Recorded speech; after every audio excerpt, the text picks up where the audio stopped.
company fucks over long-term employees, and my boss's act of revenge helps me start a freelance media company for pennies on the dollar.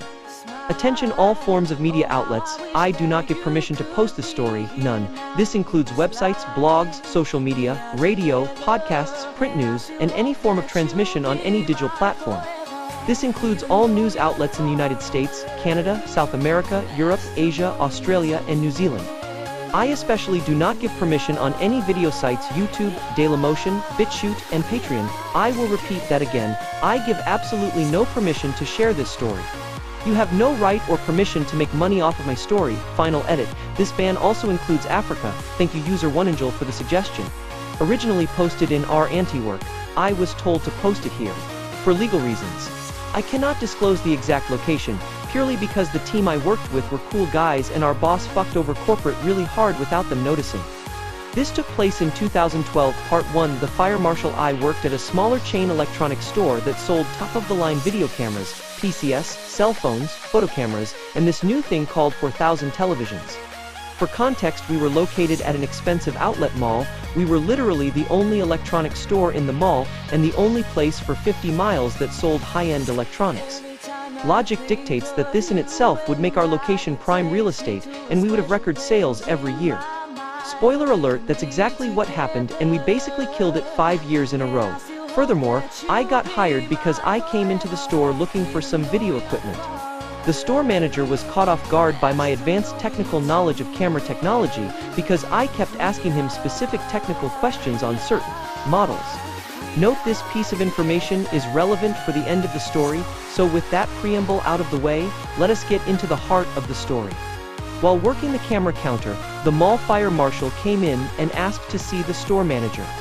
Since I had no customers at that moment, I decided to take him to the back to meet my manager. This verbatim is what I can remember. Me, hey, the fire marshal here. Manager, why? Me, do not know, want me to let him in the office.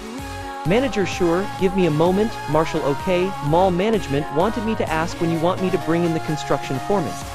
Me, what are we building something? Looking at my rather baffled boss. Manager, no, I did not ask for a construction foreman. Marshal, well, are not you aware of the new overpriced clothing store that's going to be built here? At that exact moment, I and the store manager looked at each other, then looked at the fire marshal, who handed my manager the work order on the brand new overpriced clothing store that was going to be built at our exact location, thus permanently ending the only high-end electronics store miles around.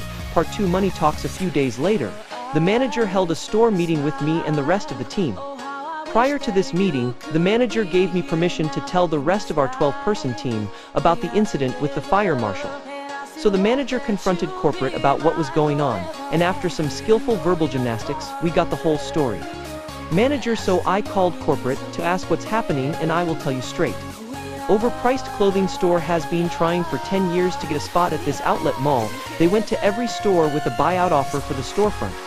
The CEO of this electronic chain was approached by overpriced clothing store with a massive check in the millions to break our lease and hand over the storefront to them.